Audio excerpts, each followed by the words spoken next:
Hey, bonjour tout le monde, j'espère que vous allez bien, moi ça va super. On se retrouve aujourd'hui, comme dit précédemment, pour vous faire découvrir ma nouvelle passion, si on peut appeler ça comme ça. En ce moment, j'adore, mais alors j'adore, faire des jeux de société. Alors, je vais vous en présenter quelques-uns. Jeux de société, j'ai découvert aussi les escape games à faire chez soi, donc déjà tout prêt. Ça j'adore, hein, clairement. Voilà. Donc du coup, bah c'est parti, je vais vous présenter quelques jeux. Donc est-ce que je commence par les escape games ou est-ce que je commence par les jeux? Je vais commencer par les escape games, quand même on a moins.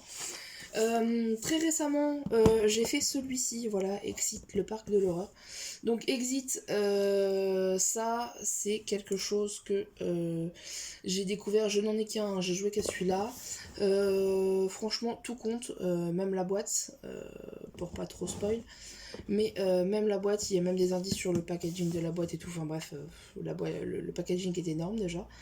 Et le jeu à l'intérieur en lui-même est énorme aussi. Donc franchement impeccable. Exit, donc là celui-ci je l'ai fait il y a pas longtemps, je l'ai fait hier il me semble, oui c'est ça. Je l'ai fait hier donc voilà, je suis en train de remettre d'ailleurs parce que je suis très maniaque là-dessus et j'aime bien que tout soit ouais, c'est bon. Donc voilà, je vous laisse mettre pause si jamais vous voulez lire le résumé, hop, je vais pas vous le lire. Donc voilà, Exit, très bon jeu d'escape game, plutôt avec des cartes. Pour celui-ci je parle, hein, parce que j'en ai pas fait d'autres de cette gamme-là. Donc celui-ci c'est plutôt avec des cartes, mais qui sont très bien amenées, enfin le jeu est très bien amené. Et en niveau débutant, franchement, tout le monde peut réussir, il n'y a aucun problème. C'est vraiment assez simple. Donc voilà. Voilà pour Exit. Ensuite, on a... alors, tac. On a cette gamme-là. Hop. Voilà, donc là, il y en a 3. On a cette gamme-là, en fait, d'escape game. Donc ça, c'est comment dire, vraiment un escape game. Alors, attendez, je vous remonte un peu la caméra. Un escape game vraiment grandeur nature, je dirais, parce que vous avez des affiches. Vous avez des petits papiers à poser sur des tables basses, à accrocher à des fenêtres, à mettre, admettons, avec des indications, à mettre près d'une porte de sortie, mettre près du coupable, enfin voilà. Vous avez plein de petites indications, plein de petits papiers, plein de petites indications pour coller les papiers ou les mettre ou disposer les papiers justement par rapport à ça. Donc ça c'est vraiment génial, c'est vraiment super bien, c'est vraiment un escape game grandeur nature. Donc il y en a 3 qui existent dans cette gamme là, moi j'en ai trouvé que 3. Le vert qui est du coup un niveau de difficulté facile, le jaune qui est un niveau de difficulté moyen, et le bleu qui est un niveau de difficulté difficile. Donc voilà, donc le bleu est pas encore ouvert. J'ai reçu à Noël le jaune et le bleu. J'ai trouvé le vert après par moi-même. On a essayé le jaune, du coup on est passé par le jaune. Le jaune du coup c'est casse au vernissage. Le bleu c'est braquage de banque. Et vert c'est la fête foraine, pardon. Donc ça se joue de 2 à 6 joueurs de 10 ans et plus. Voilà, je pense que 10 ans c'est peut-être un peu tôt. Voilà, c'est juste mon avis. Pour le casse au vernissage, en tout cas, le médium, on va appeler ça comme ça, le moyen. Ouais, 10 ans, c'est peut-être un peu chaud. Il y a vraiment des trucs un peu compliqués dedans, je trouve. Donc, voilà. Mais sinon, très bonne série d'escape game aussi. J'ai hâte de faire les autres. Voilà. Ensuite, récemment, donc de la même marque que l'escape game Exit, Spicy. Voilà, ce petit jeu. Alors ce jeu-là, je l'adore, c'est vraiment un jeu génial. Je vais pouvoir vous montrer à l'intérieur. C'est un jeu de cartes et c'est un jeu de bluff. Autrement dit, voilà les cartes. Les cartes sont là, donc je vais vous montrer ça. Donc au niveau des cartes, nous avons des cartes piment, comme ceci. Voilà. Des cartes wasabi, comme ceci. Et des cartes poivre, comme ceci. Sachant que chaque épice va de 1 à 10. Et vous devez, en fin de compte, ni plus ni moins, enchérir sur vos adversaires de façon à dire bah moi je pose un piment face cachée, je prends ma carte, je pose une carte et je dis que c'est un piment. Voilà, et je la pose face cachée sur la table. Si le prochain joueur qui doit jouer, il peut mettre soit une carte par-dessus en disant bah moi je te pose par-dessus un 3 de piment. Il est obligé de mettre au-dessus de la puissance de laquelle vous avez mis vous, et il est obligé de mettre la même épice que vous. Ou alors il peut très bien dire eh ben écoute, je conteste ta décision, ta carte, je dis que tu n'as pas mis un 1 de piment, et dans ces cas-là, il doit dire ce qui est faux selon lui sur votre carte. Soit c'est la puissance, soit c'est l'épice. Il peut également mentir en disant qu'il pose un 3 de piment, mais il a posé un 6 de wasabi ou un 5 de poivre.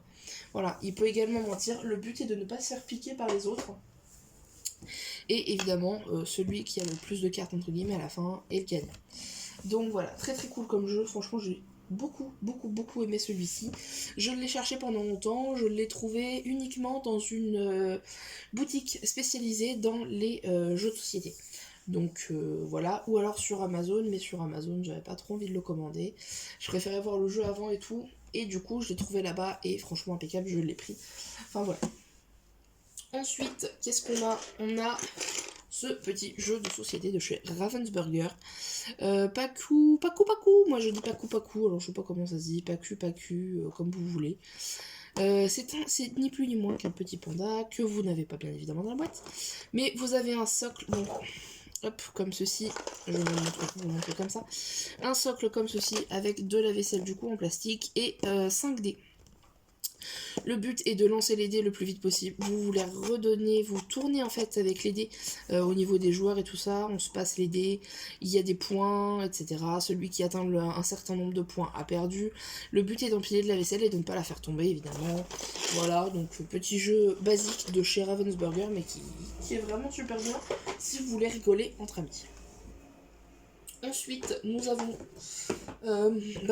j'ai allié finalement les deux passions, voilà mes deux passions, donc Disney Défi, 500 questions et défis pour une soirée pleine de magie.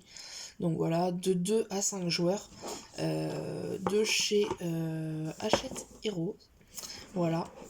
Franchement bien aussi, peut-être les questions un peu dures pour ceux qui ne connaissent pas vraiment Disney, mais sinon ouais, impeccable, vraiment très très bien, très cool comme jeu, donc voilà. Ensuite, qu'est-ce qu'on a d'autre ? On a ce jeu-là que j'avais trouvé. Alors celui-là, j'ai pas encore joué. Je l'ai trouvé en magasin. J'avais trouvé les cartes cool, le packaging cool et tout. Et j'avais trouvé le résumé pas mal. Du coup, je me suis dit que c'était bien de le prendre et que j'y jouerais un jour. Mais j'ai pas encore eu le temps d'y jouer. Donc c'est Régence. Voilà. Donc qui méritera les clés de la ville ?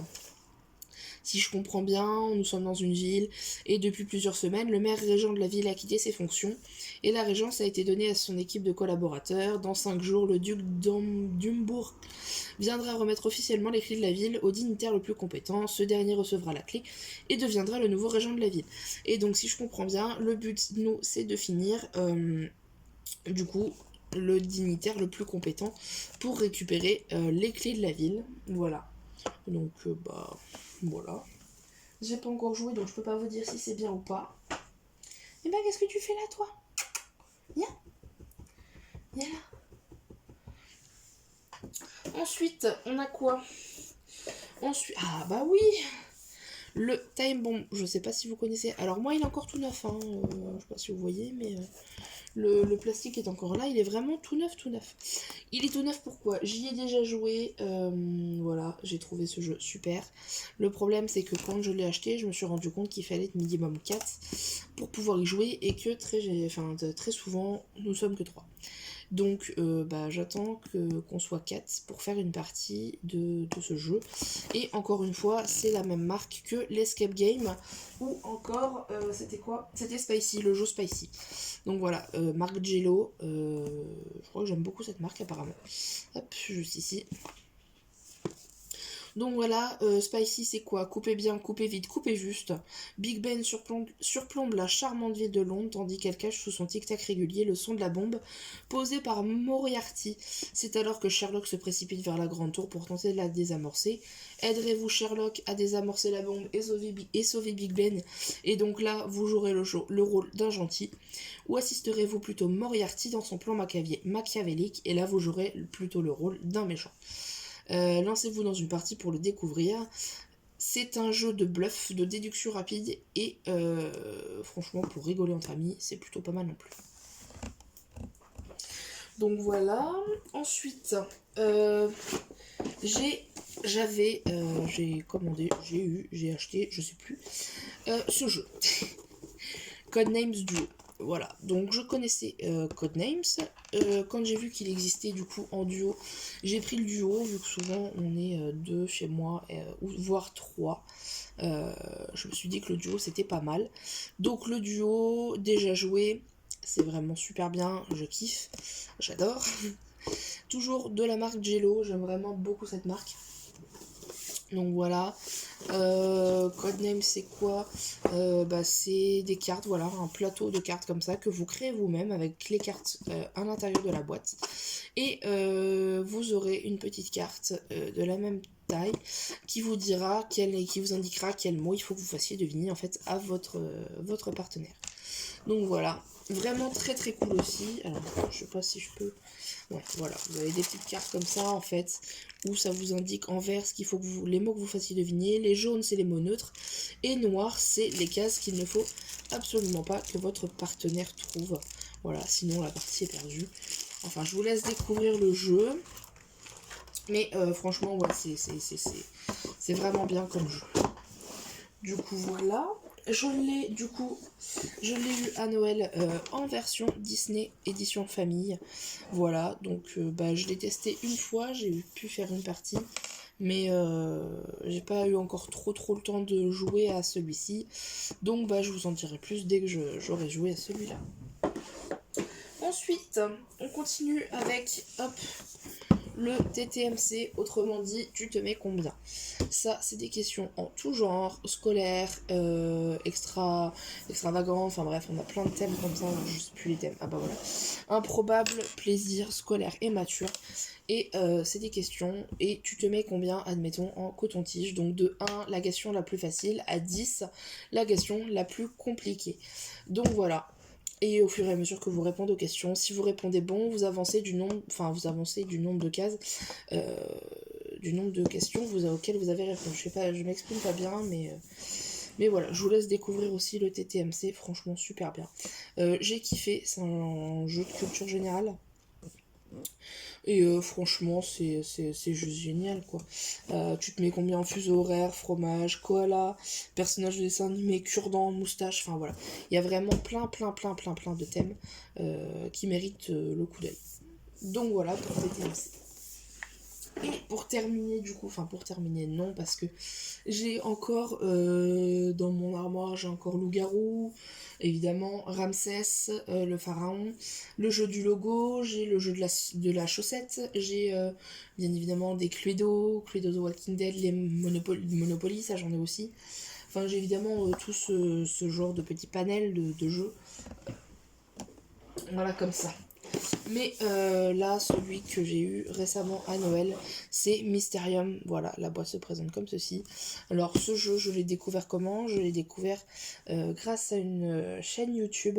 Et quand j'ai été voir en magasin, je ne l'ai pas trouvé souvent. Sauf en ce moment, je le trouve un peu plus souvent. Et j'ai vraiment adoré le packaging du jeu. Sans compter, voilà, tout ce qui peut...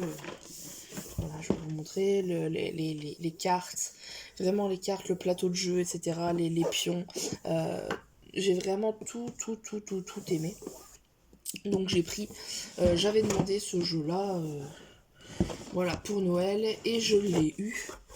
Donc voilà, il y en avait plein d'autres que j'avais demandé évidemment. Oula, j'en avais demandé bien d'autres. J'avais demandé Dixit évidemment, comme vous voyez ici. J'avais demandé quoi d'autre? Je sais même plus ce que j'avais demandé. Enfin, j'en avais demandé plein. Et franchement, c'est génial. Le jeu est vraiment Vraiment magnifique, vraiment magnifique. Les explications, par contre, le seul petit bémol que je mettrais, ouais, c'est vraiment les explications. Au niveau du livret de règles de règles de jeu. Je trouve que c'est pas super bien expliqué. Hop. Je trouve que c'est vraiment pas super bien expliqué. Il m'a fallu vraiment que j'aille regarder sur YouTube une vidéo pour vraiment comprendre comment se joue le jeu. Parce que j'ai eu vraiment beaucoup de mal au début à comprendre. Une fois qu'on regarde la vidéo, ça va, mais franchement, le livret de règles de jeu, moi j'ai eu du mal à comprendre. Donc du coup voilà, c'était le dernier jeu que j'avais à vous présenter. Donc je vais vous souhaiter une bonne soirée, et puis une bonne journée d'ailleurs. Et on se retrouve très prochainement pour une nouvelle vidéo.